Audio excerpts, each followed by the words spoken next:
Hello അസ്സലാമലൈക്കും. ഇപ്പം എന്താണ് വിശേഷം? ഇപ്പം നമ്മുടെ ഇന്നത്തെ നോമ്പ് തുറയാണ്. ഇന്നത്തെ നോമ്പുറയ്ക്ക് നമ്മുടെ കൂടെ ഉള്ളത് ഇതാ നമ്മുടെ ഐഷാമോള് നോമ്പുറക്കാൻ വന്നിട്ടുണ്ട് കേട്ടോ. അവൾ എൻ്റെ അടുത്ത് വന്നതാണ്. അപ്പോൾ നോമ്പുറക്കാണ്ട് ഞാൻ വിട്ടില്ല. അങ്ങനെ അവൾ എൻ്റെ കൂടെ കൂടിയതാ കേട്ടോ. അല്ലേ ഐഷ? ഈ ഇപ്പം കഴിഞ്ഞ ദിവസത്തെ വീഡിയോ നിങ്ങൾ കണ്ടില്ലേ? ഞങ്ങളിരുന്ന് കല്ല് കളിക്കണതും ഞങ്ങളിരുന്ന് കഥ പറയണതും ഒക്കെ ഞങ്ങൾ ഭയങ്കര കൂട്ടാണേ. അത് കാരണം ഞങ്ങളിവിടെ വന്നു കഴിഞ്ഞാൽ ഉടനെ ഇവിടെ വരണം, എൻ്റെ അടുത്തൊന്ന് വരും. അപ്പം അങ്ങനെ വന്നപ്പോൾ ഞാൻ നോമ്പ് തുറന്നിട്ട് പോകാൻ പറഞ്ഞ് വിളിച്ചിരുത്തിയതാ. ഇതിനെ കാണിക്കാം. ഇത് അതിൻ്റെ ബാലൻസ് ഐതൂട്ടി ഹായ് പറഞ്ഞേ. ഇതിൽ ആരൊക്കെ ഉള്ളേന്ന് നോക്കിയേ ആരുള്ളേന്ന് നോക്കിയതേ ഇരിക്കണ. അപ്പൊ ഇനി അവിടെ ഇന്നത്തെ വിശേഷം കാണാം. സ്റ്റാൻഡിന്റെ അല്ലേ സോമയാണോ?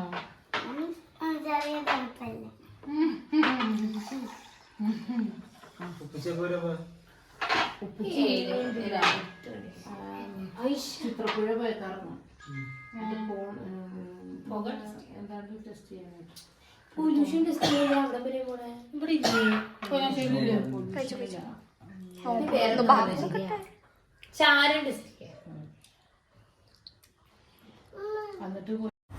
അപ്പം ഐഷാമോള് അവിടെ ഞശ്ശേരിയിൽ വന്നപ്പോൾ എൻ്റെ അടുത്ത് വന്നതാട്ടോ. അവൾ 2 ദിവസം നിൽക്കാൻ വേണ്ടി വന്നതാണേ. അപ്പോൾ എൻ്റെ അടുത്ത് വരും എപ്പോഴും. അവിടെ വന്നു കഴിയുമ്പോൾ ഇവിടെ വരും കേട്ടോ.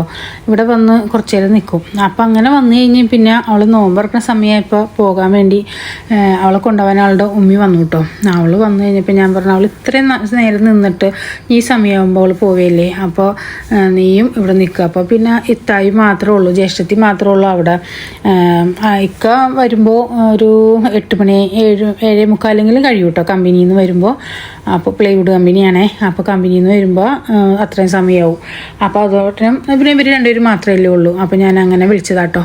അപ്പോൾ നമ്മുടെ ഇന്നത്തെ അപ്പം ഇവർക്കായിട്ട് അങ്ങനെ സ്പെഷ്യൽ അങ്ങനെ ഒന്നുമില്ല. നമ്മൾ എല്ലാം ഉണ്ടാക്കിയൊക്കെ വെച്ചിട്ടുണ്ടായിരുന്നു. ആ സമയത്ത് പിന്നെ ഇവളിങ്ങനെ കൊച്ചിനെ വിളിക്കാൻ വന്നപ്പോൾ ഞാൻ വിടാതെ അങ്ങനെ അവരെയും കൂടി അങ്ങനെ നോമ്പർക്ക് കൂട്ടിയതാട്ടോ.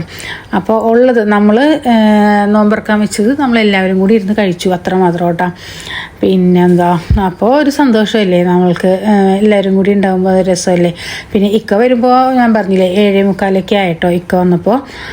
പിന്നെ അപ്പോൾ അവിടെ വന്നു കഴിഞ്ഞാൽ ഒറ്റയ്ക്കല്ലേ ഉള്ളൂ. അപ്പോൾ ഞാൻ ഇങ്ങോട്ട് ഇക്കായും കൂടി ഇങ്ങോട്ട് വരട്ടെ, വന്നു കഴിഞ്ഞിട്ട് നമുക്ക് ഭക്ഷണമൊക്കെ കഴിച്ചിട്ട് ഒരുമിച്ച് പോകാമെന്ന് പറഞ്ഞിട്ട് അങ്ങനെ ജ്യേഷ്ഠനാട്ടോ, ഇക്കടെ ജ്യേഷ്ഠനും ജ്യേഷ്ഠത്തിയും മോളും കൊച്ചുങ്ങളും ആട്ടോ അങ്ങനെ വിളിച്ചതാട്ടോ. അപ്പോൾ അങ്ങനെ നമ്മൾ എല്ലാവരും അൽഹംദുലില്ലാഹ് നോമ്പ് തുറക്കാം കേട്ടോ. ഒട്ടും പ്രതീക്ഷിക്കാത്തൊരു നോമ്പ് തുറയായിരുന്നു കേട്ടോ. അങ്ങനെയൊക്കെ. പിന്നെന്താ, അവളിതാ പിറ്റേ ദിവസം പോവാണ്. അവളിപ്പോൾ 2 ദിവസം നിൽക്കാൻ വേണ്ടി അങ്ങനെ വന്നതാട്ടോ. ഇപ്പോൾ സ്കൂളൊക്കെ പൂട്ടിയല്ലോ അങ്ങനെ. അപ്പോൾ ഇനി ഞങ്ങൾ ഇവരുടെ വീട്ടിൽ നോമ്പ് തുറക്കുന്നുണ്ട്. അത് ഇനി അടുത്ത വീഡിയോ ആയിട്ട് വരും കേട്ടോ. ആ വീഡിയോ ഒക്കെ എടുത്തിട്ടുണ്ട്. പിന്നെ അവർ പോണതും ഒക്കെ കേട്ടോ. ഇനി പെരുന്നാൾ അവർ അവിടെയാണ്. ഇവർ വീടെന്ന് പറഞ്ഞാൽ പുക്കാട്ടുപടി ആട്ടോ. നമ്മൾ എറണാകുളം പോകുന്ന പുക്കാട്ടുപടിയിലാണ് കേട്ടോ. ഞങ്ങൾ ഇവിടെ ഞങ്ങൾ സ്റ്റുഡിയോയിൽ ഡ്രസ്സൊക്കെ എടുക്കാൻ പോകുന്നത് കാണിക്കാറില്ലേ, അതിൻ്റെയൊക്കെ അടുത്ത് ടന്നിയാട കോളേജൊക്കെ അവിടെയാണ്. അങ്ങനെ അവിടെയാണ് ഇവരുടെ വീട് കേട്ടോ.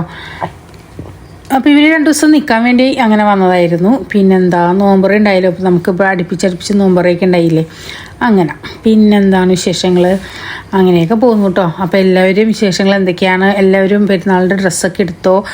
ഇപ്പോൾ ലാസ്റ്റത്തെ 10ൻ്റെ ആ സമയത്ത് നമ്മൾ എന്ത് ചോദിച്ചാലും റബ്ബ് ഉത്തരം തരുമെന്ന് പറഞ്ഞ സമയമല്ലേ. ആ സമയത്തൊക്കെ മിക്കവരും നമ്മളെല്ലാവരും കടകളിലും പെരുന്നാളിൻ്റെ ഡ്രസ്സ് എടുക്കാനുള്ള തിരക്കിലും ഒക്കെ തന്നെ ആയിരിക്കും അല്ലേ. പിന്നെ അങ്ങനെ നമ്മളുടെ റംലാൻ നമ്മളോട് വിട പറയുകയാണ് അല്ലേ. എത്ര പെട്ടെന്നാണ് നോമ്പ് പോയി തീർന്നത്. ഈ അടുത്താണ് നോമ്പാണ്. നോമ്പ് 1 ആവുകയാണ് 2 ആവുകയാണ് എന്നൊക്കെ പറഞ്ഞാലേ പെട്ടെന്ന് തന്നെ 10 കഴിഞ്ഞു 17 കഴിഞ്ഞു. ഇതാ ഇപ്പോൾ 26ഉം 25ഉം ഒക്കെ ആയല്ലേ. അപ്പോൾ അങ്ങനെ ഇനി അടുത്ത നോമ്പിനും അള്ളാഹു നമുക്ക് ആയുസ്സും ആരോഗ്യവും ഒക്കെ തരട്ടി നോമ്പൊക്കെ പിടിക്കാനും ഒക്കെ നമ്മൾ ഉണ്ടാവട്ടെ എന്നൊക്കെ നമുക്ക് ദുആ ചെയ്യാം അല്ലേ. ഒട്ടും ഗ്യാരണ്ടി ഇല്ലാത്ത ജീവിതത്തിൽ കൂടിയാണ് നമ്മൾ കടന്നു പോണത്. അങ്ങനെയൊക്കെയാണ്. പിന്നെ എന്താ ഉമ്മായും ഇരിപ്പുണ്ട്. ഉമ്മാക്കും ഒട്ടും വയ്യാതെയൊക്കെ ആയിട്ടോ. വീണ്ടും ഉമ്മാക്ക് പ്രഷർ കൂടിയും ഒക്കെ ചെയ്തിട്ട് അങ്ങനെയൊക്കെ കേട്ടോ. പിന്നെ ഇതാ നമ്മൾ നിസ്കാരമൊക്കെ കഴിഞ്ഞ് കുറച്ച് സമയം ഇരുന്ന് വർത്താനമൊക്കെ പറഞ്ഞു കഴിഞ്ഞിട്ട് നമ്മൾ എനിക്ക് അപ്പം ഇരുന്നു കേട്ടോ. അപ്പവും ചിക്കൻ കറിയൊക്കെ കഴിക്കുകയാണ്. അപ്പോൾ അതും നമ്മൾ അപ്പം ഇക്ക വന്നു കേട്ടോ. ഇക്ക വന്നിട്ടാണ് പിന്നെ നമ്മളെല്ലാം ഫുഡൊക്കെ കഴിച്ചത് കേട്ടോ. അങ്ങനെയൊക്കെ. പിന്നെന്താ ഇത് ഇക്കയുടെ രണ്ടാമത്തെ ജ്യേഷ്ഠനാട്ടോ. മൂത്ത ഇക്കയുടെ വീട്ടിൽ വെച്ചിട്ടായിരുന്നു കഴിഞ്ഞ ദിവസം നോമ്പറ ഉണ്ടായിരുന്നില്ലേ, തറവാട്ടിലെല്ലാവരും ഒത്തുകൂടി എന്നൊക്കെ പറഞ്ഞ് ഞാൻ ഇട്ടിട്ടുണ്ടായില്ലേ, ആ ഒരു നോമ്പറ കേട്ടോ. അത് മൂത്തക്കായാണ്. ഇത് രണ്ടാമത്തെ ഇക്ക. മൂന്നാമത്തേതായിരുന്നു ഇക്ക. പിന്നെ 2 പെങ്ങന്മാരും. എല്ലാവരും ഇപ്പോൾ എൻ്റെ വീഡിയോ സ്ഥിരമായിട്ട് കാണുന്നവർക്ക് ഞങ്ങളുടെ ഫാമിലിയിലുള്ള എല്ലാവരെയും അറിയാൻ പറ്റൂലേ, അങ്ങനെ കേട്ടോ. അപ്പോൾ ഇവർ ഈ ഇക്കായും ഇളയ പെങ്ങളും ഞങ്ങൾ തൊട്ടടുത്തടുത്താണ് താമസിക്കുന്നത്. അപ്പോൾ അത് കാരണമാണ് നമ്മൾ ഈ ജ്യേഷ്ഠനും ജ്യേഷ്ഠത്തിയായിട്ട് കൂടുതൽ ഇങ്ങനെ കൂട്ടായിട്ട് പോണത് കേട്ടോ. മറ്റത് കുറച്ചങ്ങോട്ട് ദൂരം നമ്മൾ പെരുമ്പാവൂർക്ക് പോകണം, ആ ഒരു വഴിയിലാണ് അവരൊക്കെ കേട്ടോ.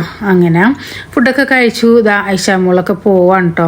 അപ്പോൾ നിസാമോൾക്ക് പരീക്ഷയൊക്കെ ആയതുകൊണ്ട് നിസാമോൾ ഇരുന്ന് പഠിക്കുന്നുണ്ട്. നമ്മളിതാ എല്ലാവർക്കും ഉമ്മൊക്കെ തന്ന് യാത്രയൊക്കെ പറഞ്ഞ് അവൾ പോവാട്ടോ. അപ്പോൾ നമ്മുടെ ജിബ്രൂട്ടൻ അവിടെ ഉണ്ട് കേട്ടോ. ജിബ്രൂട്ടനായിട്ട് കളിപ്പിക്കലായിരുന്നു ഇത്രയും സമയം കേട്ടോ. അങ്ങനെയൊക്കെ അൽഹംദുലില്ലാ. അപ്പം വന്ന് എല്ലാവരും ഒക്കെ പോവുകയാണ്. അവൾക്ക് ഭയങ്കര ഇതാട്ടോ. നമുക്കിവിടെ എപ്പോഴും വന്നിട്ടുണ്ടെങ്കിൽ അവൾ ഓടി ഇങ്ങോട്ട് വരും. വന്നു കഴിഞ്ഞാൽ ഇച്ചിരി നേരം ഇങ്ങനെയൊക്കെ നിന്ന് പിന്നെ നിസ ഉണ്ടാവണം. നിസ ഉണ്ടെങ്കിൽ മൈലാഞ്ചിയൊക്കെ ഇട്ട് കൊടുത്ത് അങ്ങനെയൊക്കെ കേട്ടോ. അങ്ങനെയൊക്കെ അവൾ കുറച്ച് നേരം സമയം ഇവിടെ നിൽക്കും. മിൻസാച്ചിയുടെ വീട്ടിൽ പോകാമെന്ന് പറഞ്ഞ് പോരും കേട്ടോ. അപ്പോൾ അത് അവർ പോവാണ്.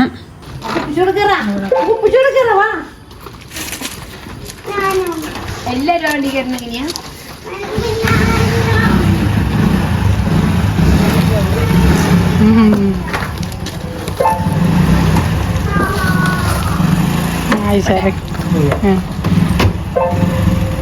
ആയിഷ അപ്പം നടക്ക.